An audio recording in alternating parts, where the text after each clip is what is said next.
Ableism. Ableism can be described as the discrimination against people with disabilities, both physical and cognitive, also varying in extent. What is a disability? A disability is a condition that increases the difficulty to do certain activities or just participate and interact with the world around you. In Australia, 15% of people aged 0 to 64 had a disability, compared with 52.3% of people aged 65 and over. Causes of the social problem.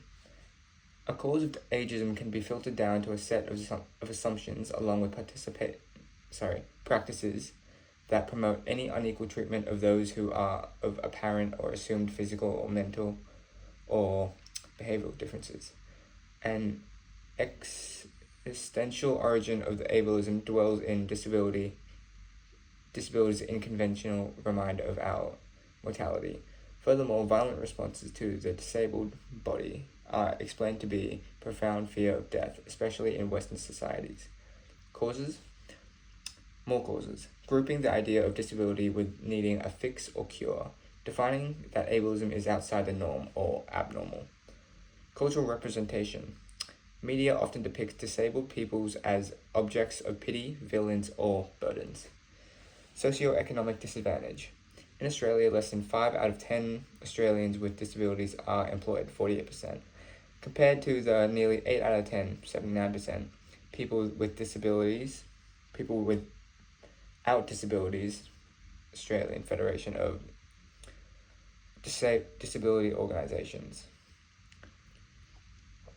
High rates of unemployment, low rates of workforce participation, as shown in Figure 1. Employer prejudice and discrimination.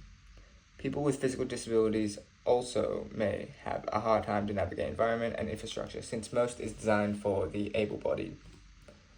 Consequences of the social problem.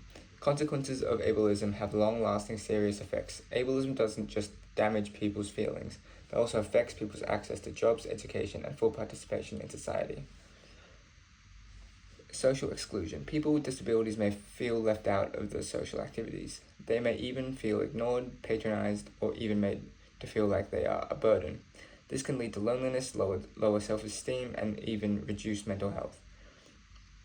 An estimate made by the Australian Institution of Health and Welfare has found that 41% of people with severe disabilities self-reported that they had mood disorders such as depression, compared with people who had other forms of disabilities. It was 29%, and for people without, it was 7.3%. Consequences and results. Access to public spaces and services results in inaccessible buildings, transport, and technology that can exclude disabled people in participating in everyday life. Even going out for a daily shop can be a struggle. Lower economic independence. Due to ableism and the prejudice behind it, people with a disability face financial hardships due to fewer job opportunities and higher living costs. Internalized ableism. Some disabled people may believe the negative things that people say to them, which can lower self-confidence, limit aspirations, and discourage self-advocacy. Legal and human rights violations. Victimization amongst disabled people remain high, especially in women. A study found that women with a disability experience high level of intimate partner violence, sexual assault, and stalking, more so than those without a disability. Also found in that study was twice as likely a woman with a disability experience sexual assault than a woman without. Social structure. The problem extends beyond people and individuals to society itself and results in the oppression of people with disabilities. Society enables non-disabled people to have this institutional power, meaning ableism is a systemized discrimination and exclusion directed towards the disabled groups on the idea that normal ability is superior. So why is this ism important for criminologists to understand? Ableism is important for criminologists to understand because it helps reveal how discrimination against disabled people shapes their experiences with the criminal justice system.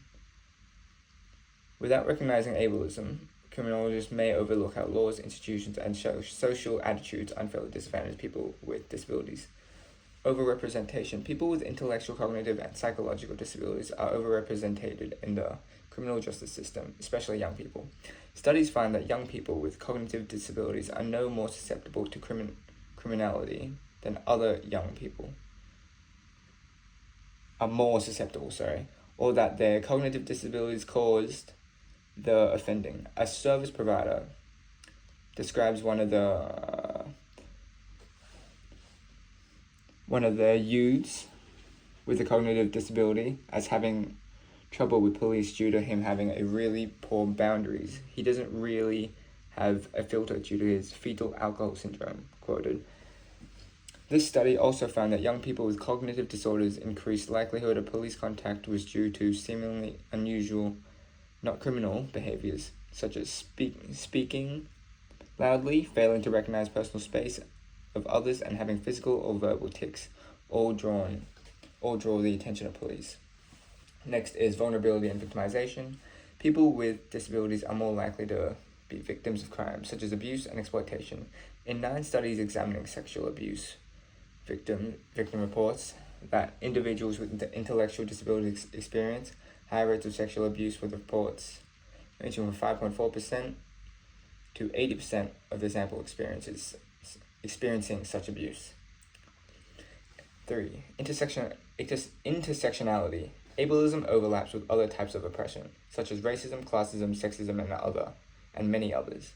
Intersectionality is central to disability justice, acknowledging that disability does not just exist in isolation, but involves other social identities, like gender, race, ethnicity, and sexuality. Additionally, it includes situational factors such as immigration or citizenship status, homelessness, and experiences of disabled individuals in prison, together creating a unique compounded form of oppression. 4. Discriminating in policing. Police may use unnecessary force against people having mental health crises instead of offering support. Police profiling, miscommunication, or assumptions, aka they're faking it or they're dangerous, put disabled people at risk of violence or wrongful arrest, leading them to crisis in the criminal justice system.